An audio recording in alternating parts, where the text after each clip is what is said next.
abanye bathi vakaenda Mozambique, behambe beye eMozambique, vakaenda Zambia, bahambe eZambia, vakaenda Botswana, baye vakaenda eBotswana England. beye England. Kune zvavari kumhanyisa Kukhona abakuxotsanisayo zvakavakoshera ivo. okubaqakathekile Asi kibo. ano Kodwa ngalimini ndinoda kuti weneni ngifuna ukuthi timhanyise tinokosha. wena lami sigijimise Kosi okuqakathekileyo. tinokosha vanamai. Kuyini It okuqakathekileyo? is seeking the kingdom of God Yikudinga umbuso kaNkulunkulu and kuqala his righteousness. lobungcwele bakhe. Ngavakudzwe Jesu. Amen. Bhuku rataverengesa, Incwadi esifundisileyo bhuku raMatthew, elikaMateyu, ibhuku rakanyorwa nemurume anonzi Matthew. ibhuku elabhalwa Murume nguMateyu, akafamba naJesu, indoda ehamba loJesu, akaona mabasa makuru aJesu, wabona imisebenzi emikhulu kaJesu, akanyora kuvaJudha, wabona kubaJuda achivurisa pachena emhambisa kuti Jesu ephumisa ndiye obala Mesaya ukuthi uJesu ngumesaya wavakanga vakamirira. osasimele. Bhuku rimwe rasaverengesa, Ibhuku bhuku lesilifundileyo raRomans, elikaRomans isamba yincwadi yakanyorwa naApostle Paul eyabhalwa umpostoli uPawulu kuchechi yeRome. echechi yaseRoma. Kwakanga kwaita gakava Kwasekube pamusoro pavaJudha phezu kwamaJuda nemaGentiles. lamaGentiles. Ava vachiti vaJudha Abanye babesithi kana amaJuda mada zvekunamata, kana mada zvekunamata, nxa kungasemsebenzini kana mada zvekunamata, nxa selifuna kokukhonza hamuchadya zvokuti, asoze lidle lokhu, hamuchanwa zvekuti. asoze linathe lokhu. Alava maGentiles vachiti AmaGentile onesithi isu nokuti takuziva Mwari thina ngoba sesimazi takakura uJehova tichidya zvokuti, sasisidla lokhu, takakura tichimwa zvokuti, sasikhula sinatha lokhu, saka tingarege kudya nekumwa. sasinatha kudla. Apostle Paul ndopaakazonyora tsamba Yikho lapho abhala khona vakati incwadi uPawulu. gakavaretora muri kuita izvi Esebona ukuthi bayahluphana laba bantu. hausiriwa umambo hwaMwari. Wathi ayisombuso Umambo kaNkulunkulu. hwaMwari haunene kudya, Umbuso kaNkulunkulu awulani umambo hwaMwari lokudla, haunene kumwa, awulani hati lezokunatha, unene kururama, kodwa ulakho unene lokulunga, mfaro, ulakho nerugare, lokuthula, unamweya muswene. lomoya oyingcwele. Vasaverengesa Lapho esifundise khona Matthew number 6, uMatthew 6 tinoona Jesu sibona uJesu achidzidzisa efundisa ungano ngobukhosi ya ungano ixuku, achidzidzisa ungano ufundisa ixuku yakanga yakamunganira ayelalimlaye limgombolozele nezveumambo phezu kombuso wekudenga. wasezulwini. Anotanga iye achiti Uqala indaba yakhe sithi musafunganya, ingakhathazeki, musafunganya. ingakhathazeki. Jesu nemazira vari kuti uJesu akwazi ukuthi kufunga amurambidzwe, ukucabanga akuphaka asi kuyalisa, charambidzwa pano kodwa kuyalisayo kufunganya. yikukhathazeka. Kana muchinge makufunganya, Nxa usucabangisisa you are violating the principles of kingdom of God. usuphambanisa iprinciple You yombuso, are now violating the principles. usuphambanisa iprinciple, Nokuthi kufunganya ngoba ukucabangisisa kuratidza kuti kutshengisela ukuthi Mwari hamuchagona, Jehova usayenelisi, Mwari Jehova matokundikana. usiyehlulekile. Saka Yikho ndakuzvifungira, sengizicabangela mina, ndakutora matambudziko angu ngithatha inhlupho zami kuwasa pamusoro pangu. ngizifake phezu kwami. Asi Jesu pano Kodwa uJesu lapha vari kuadresa vanhu u-address abantu vane kutenda kudoko, abanokukholwa okuncane vari kuti ukuthi musafunganya lingacabangisisi pamusoro peupenyu, phezu kwempilo, kuti muchadyei, ukuthi sizodlana, kuti muchamwei, ukuthi sizonathana, kuti muchapfekei. ukuthi sizogqokana. Anoti Jesu Uthi uJesu ko upenyu impilo hausinani here ayiqakathekanga na kudarika zvekupfeka, ukwedlula izinto zokugqoka, kudarika zvokudya. ukudlula izinto Ko zokudla. upenyu hausinani here Impilo ayiqakathekanga kudarika na zvokudya, ukwedlula izinto zokudla, kudarika mari ukwedlula imali. iri kukwirwa nekudzika Abantu tinotsvagwa. abazikhwela beseta Tichireva beyidinga, kuti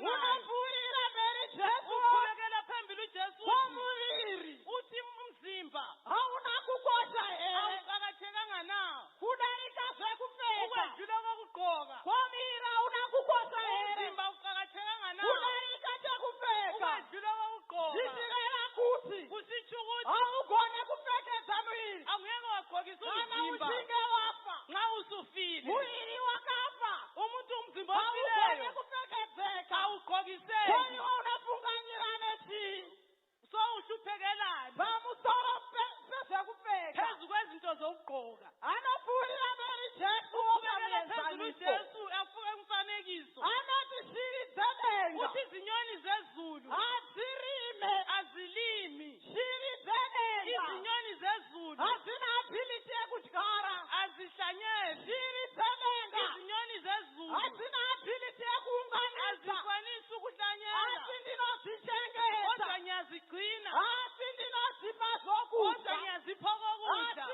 wewe una ability wena ule ability yokudyara oyokwehlanyela unayo ability ulawo amandla yokurima okuthi ulime une ability zvekare unamandla njalo yokukohwa okuthi uvune asi zvakadaro kodwa kunjalo ini ndinokuchengeta uyakugcina uye wakakosha uqakathekile wena kudarika shiri ukwedlula izinyoni saka unofunganyira ngakho nasi ucabanyisisa ndakabva ndatora muenzaniso mbijana ngiphe umzekeliso ndobva kancane ndatora gondo ngithathe ukhozi ukhozi mwari vanoripa zvokudya uyalupha okokudla uNkulunkulu nagondo pari ukhozi anotoziva uyalazi kuti mwari wangu ukuthi anondichengeta uJehova wami uyangigcina asi zvakadaro kodwa kunjalo gondo agare mudendere ukhozi aluhlali nje esilekeni salo akamirira kupiwa emelele ukuphiwa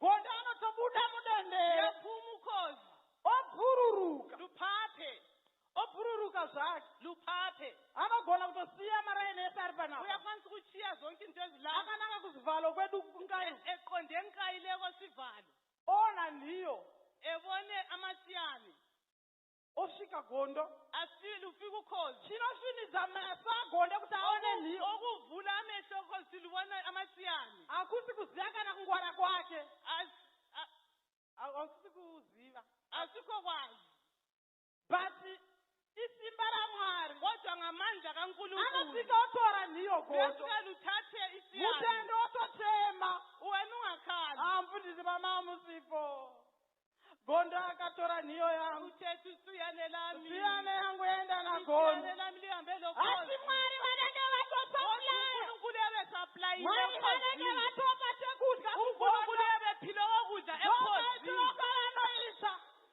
kana vakatoneka kushiri dzedenga nxa esipha izinyoni vanokona nei kukuchengeta uzayihluleka kanjani ukukugcina vanokona nei uzayihluleka kanjani ukuthi akuphe kokudla anofuwira mberi uqhubekela Jesu phambili uJesu anoti uthi tarirei mabundo enyika khangelani utshani bomhlaba hazvitsvagire zvokudya akuzidingeli okokudla hanzi kunyangwe mambo solomoni kodwa noma uSolomoni pakubwinya kwawo kose ekukhazimuleni kwakhe havana konke nerimwe ramazuva kazange ngelinye lamalanga ravakashonga sebundo lapha renyika agqoka mambo njengemaflawuzi solomoni raive nemari amaflawuzi yekutsvaka dzibest designer wayesakwanisa ini Israeli ukudizayina kwa-Israyeli vaigona kunotsvaga mumwe wayengadingwa kune munye dzimwe nyika kwamanye amazwe asi zvakadaro kodwa kunjalo havana kumboshonga akazange embathe sebundo renyika njengamaflawuzi nemhaka ei ndaba yayo bundo amaflawuzi rinozorora liyaphumula munakarisika kulo owakudalayo rinozorora liyaphumula kulo munakarisika owakudalayo richiteva kuti lilalela ukuthi akatisika akatimeresa owasidalayo owasilethayo akatipa zvokudya uzasipha okokudla akatimeresa owasilethayo anosipa zvokudya uyasipha okokudla manyisa chinokosha mangwanani ano mangwanani ano ngale ekuseni masikati ano sorry manyisa chinokosha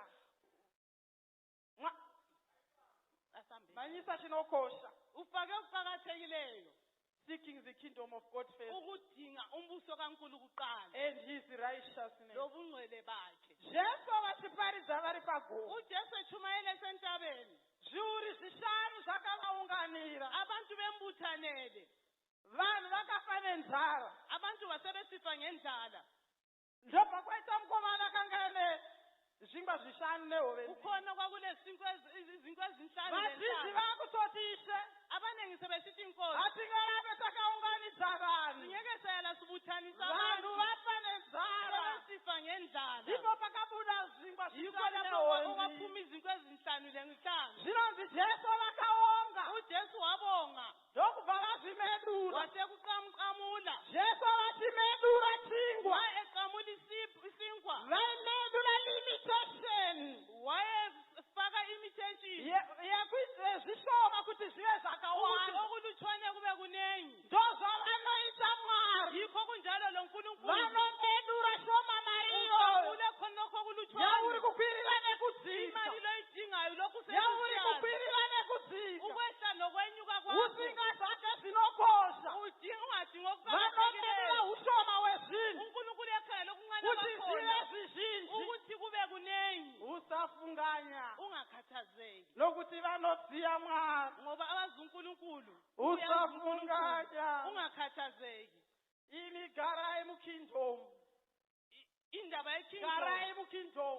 hlalani kukingdom Nokuti hakuna nyika ngoba akulamhlaba isingachengete engagciniyo ma-citizens ayo. abantu bayo. Hakuna nyika akulalizwe isingachengete elingagciniyo ma-citizens ayo. abantu bawo. Hakuna kampani akula khampani isina ma-benefits engela ma-benefits kubashandi bayo. ebantwini abayisebenzelayo. Hakuna kampani akula khampani isina ma-benefits engela ma-benefits kubashandi bayo. ebantwini Asigona kuti abayisebenzelayo. uchisenza ku-EcoSure. akwazi ukuthi usebenza u-EcoSure Wonona ma-benefits ekufirst mutual. uthole i-benefit ye-First Mutual. Asigoni izvozvo. akwenzakali lokho. Azviitike izvozvo. akwenzi. Kana uri mukingdom yaMwari kingdom kaNkulunkulu hakusisina kushayiwa. awusela kuswela. Kana tiri mukingdom yaMwari embusweni kaJehova hakusisina kutsvaka-tsvaka. awusela kudingadinga. Tasi yatakapiwa yakareruka. taphiwa yena Haisi kutsvaka zvakawanda-wanda. sidingadinga okunengi. Kunoti kutonga kwaMwari ukufuna kuve kwaNkulunkulu neuri bedzi kumele kubuye nekururama. lokulunga. Zvose zvobva zvakutera. konke bese Zvose kukulandela. zvobva zvakutera. konke kukulandela. Nedzimwe nzira Jesu vari kuti yezindlela uJesu uthi yena kana wawana izvi nxa usuthole lokhu wava nesimba usunamandla rokudzosa zvausina. olokuthola ungelakho Wave nesimba usunamandla rokuatrakta zvose zvauri kuda. ukuthi konke okufuna Zvinoti ukuthole mari nezvimwe zvamunotsvaga konke okufisayo munozviziva. liyakwazi. Ngavakudzwe Jesu. Ewe tichikura sikhula takanga takati wandei. sasibanengi Saka taiti kana baba wangu atenga nyama wawusithi ubaba wami wenyama kana siwo tichidya nenyama nxa ukuthi sidla ngenyama ngalelo langa takadenderedzwa andi taidya tiri 6 muplate one. sasisidla siyisithupha emganwini oyi-1. Saka baba wangu inoibva kuMalawi. ubaba wayengwemalawi. Saka isu sevanhu vakanga vakajairawo kusadya nenyama thina njengabantu ababengajayelanga ukudla ngenyama taingoti kuisirwawo chindiro sathi singafakelwa kungumganu umwe neumwe akutonhonga nyama. omunye atadobha inyama. Saka baba wangu aibva wati ubaba wasesithi mira ipapo zosera nyama. buyisela inyama Munhu malala. wese akabata nyama zosera mupureti. umuntu obamba inyama buyisela Munhu emganwini. wese akabata nyama zosera obamba mupureti. inyama buyisela emganwini. Todzosera nyama iya mupureti. sibuyisela inyama emganwini. Zonzi right. wese uthiwa yebo Chidya chaza first. qashanile izisithwala Wozodya muriwo namuto. zibe ngomsobho Wozopedzisira na nyama. bese kucina ngenyama. Saka vaizviita izvozvo. wayekwenza khona lokho Mazuva namazuva. amalanga namalanga. Zvakandishungurudza izvozvo. wangihlupha khona lokho. Vakazoti ondakura ini. wathi sesengikhulile Vaiuya kumba kwangu. ubaba wami Vaiuya kumba kwangu. wayebuya endlini yami ndaida kumbovaitoka staira kavaindisa Kuti ngimenzele khona kana ingenza khona. ndiri kumba kwavo. Ngisendlini yakhe. ndaida kuti kana baba vadya sadza paya Ngasithi ngisafunda isitshwala. vakunopedza Nxa eseqeda ndoti Jerry ngibiza umntwana. uya nenyama yasekuru Ngithi vakupedza uye sadza lenyama kakhulu seqedile isitshwala. ndava ndozvavaindisa Ngoba yikho ayengenza khona. but ndinotenda baba Kodwa ngiyabonga ubaba. nechiprofita ichi Ngalesi profit ndaigona kufa nechigumbu ngoba ngangileqhubu. dai timu isina kuye Ngoba itimu lengabuyanga. nokuti baba vaidya sadza first Ngoba ubaba wasitshwala kuqala. ozodya maveji muto namuriwo Usobho ozodya nyama then inyama ekucineni. saka ndakapa kunzwisisa Ngapha sikuzwisisa. kuti baba vakaziva Ubaba wabakwazi. foundation yekuguta I-foundation yokusutha kuti haisi nyama ayisonyama. baba vakaziva Ubaba wabakwazi kuti chinoita kuti ugute ukuthi usuthe haisi nyama ayisiyonyama. vaida kuuraya kuti mhodzi yekukara zvakanga zvisingashaikwe hazvo nhumbu dzaizobatanidzira sadza nemuseve wenyama Abangezwayo babebambanisa inyama kunyanya inini noti ndindaipedzisira kunhonga nyama Mina ngangisuka ngokucina ukudobha saka inyama. dzaizoshota tete Zazishota inyama. saka pano Lapha baba vapurezidendi vari kuti ubaba uthi seek ye the kingdom of God first, dinganini umbuso go eat kuqala. your sadza first, Akhona and his righteousness obungcwele bakhe. ozodya muto namuriwo Ubusucina ngenyama. ozodya nyama. Ubusucina Oh, ngenyama. that will it shall be added unto you. Oh, that will it shall be added unto you. Uzangezelelwa kuwe. Hallelujah. Ndinogona kutaurisa Ngingakhuluma kakhulu. mukakanganwa zvimwe Ikhohlwe asi okunye. kana ndakunogara pasi Kodwa ngasenhle unongoti idya sadza first. ube kwazi ukuthi iswela kuqala. Mwari vakanaka Amen. ngavakudzwe Jesu.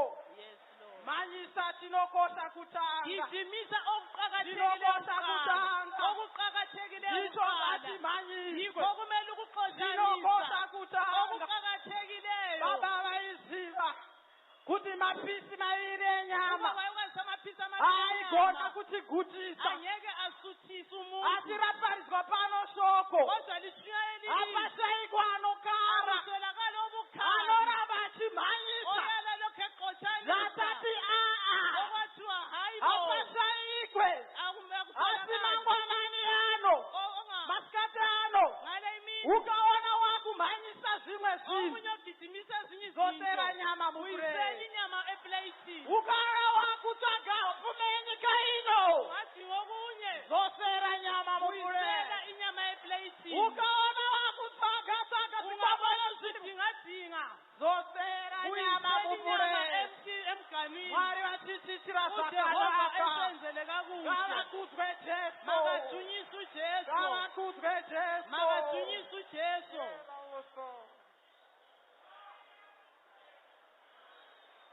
usafunganya Ungakhathazeki.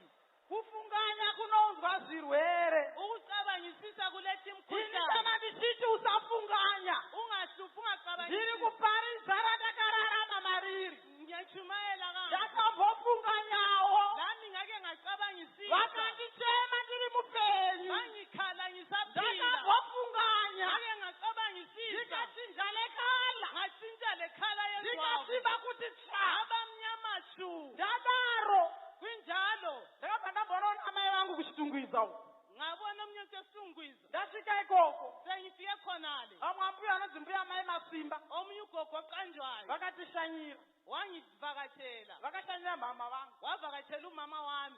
saka ndofunga vaindifananisa Ngabona wayengifanekisa. nokuti ndakanga ndachinja ngoba nedepression ngase ngitshintshile ndakanga vele. ndafunganya kusvika pakuchinja Ngacabangisisa ngaze saka ngatshintsha. iwo vakabva vati Yena wasesithi, naamairina mama, ko mwana wenyu uya muchukuchuku uya ari kupa umntana akho bomvu lwani ungaphi? svika nditi naye naambuya ndiye ka akagara padhuze nemi Umama wathi nguyena lo ohlezi eduzane kwakho. pavakanditi ba wathi Wakati mati. wathi wena wakhala Ndakatemwa. ngakhalwa Usazinyakaze iwe. ungaziphambanisi wena Nekufunganya. ngokucabangisa Kurambwa nemurume. ukufelwa Akuthi indoda kurambwa nenyika. ukufelwa Kurambwa nemurume. ukuyelwa indoda Akuthi kurambwa namahari. uyelwa ngunkulunkulu Unothenga iwewe. uyakhala wena Unothenga uri mupenyu. uyakhalwa usaphila Ndakazoti. ngase ngisithi Baba wangu akazoshayeka manje. Ijasadza akazoshaya. ubaba wami wabhubha Manje. khathesi Akatemwa. wakhalwa Sakana sisi vangu. osisi bami Vakachema zvokuenda amavoice. bakhala okokuphela amazwi Iniwo semunhu akangatrainwa kucollege kuti mufundisi angochema mina semene. njengomuntu wathene kwethu umfundisi kakhalakhala Ndengochemawo. ngangilokhe ngizwile Chingochemawo kachifundisi. ngikhala esifundisini ngizihamba Kuchema. bathameti kukhala khona lokho Kuchemawo. ngikhala ngizibambamba bathameti Saka pakasika panguva yemaspeech manje. kwafike kukhulumeni ama-speech Vanasisi mavoice havasisisi. osisi abasela mazwi Zikazi hati gotwe ngaritaure. ungona sikhulumisa icinathunjwana Yini manje? yimi manje icinathunjwana Ndobva ndasimuka pa. ngasemphakama-ke mina Ndakupa speech. sengikhuluma Ndovuka mbuya naye masimba ukabvunza futhi. ugogo lwana wabuza futhi Kuti koyo ndiyenu. wathi kati lowo mbani lowo Kati koyo ndiyenu. kati lowo ngubani Ndoza lowo mbuya ndiye junior uyawo. wathiwa nguyena lwanjila lwami Zikazi ndiye junior. wathiwa nguyena wakhala futhi Ndiye wandayiziya. nguyena lowo engangubuza Ndakona lowo vashatisa kumeso zine.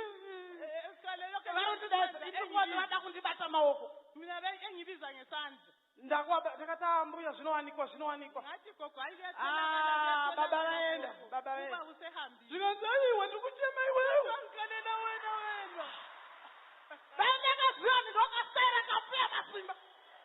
Ndandakaziva ndokasera kawo.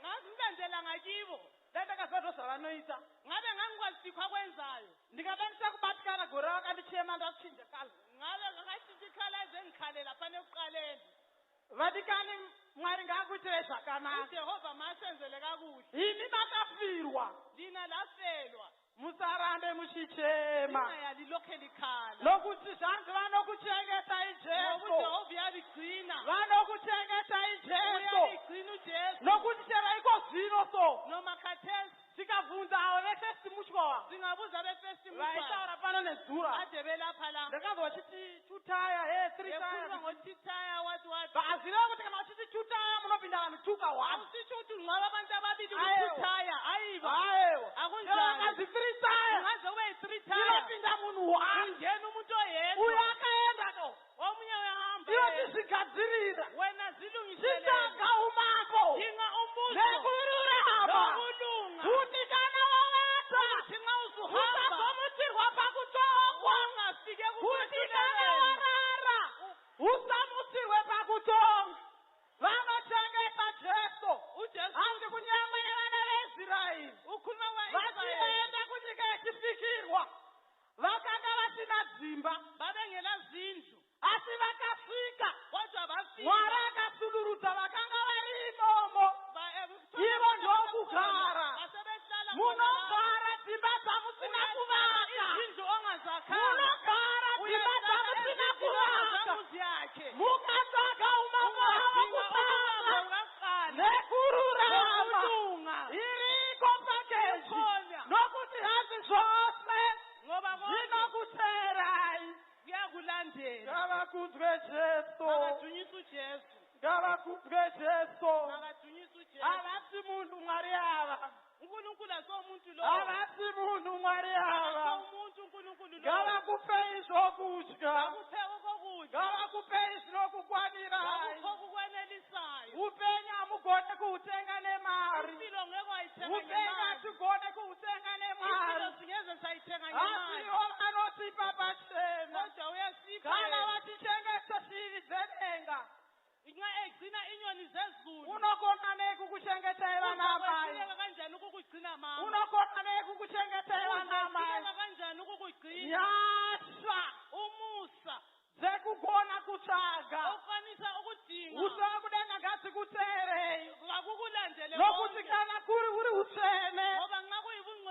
asisi zvekufamba uchinyawa iraso Hamba unyonyoba. kunge munhu arida kubata mhasi Akazathi ngumuntu ofuna chinyawa iraso Utintete. hakusi kururama ikoko kana kutaura zvinyoronyoro kunge munhu aba gwiri rinopisa Angazathi ngumuntu otshontshigwile esisayo.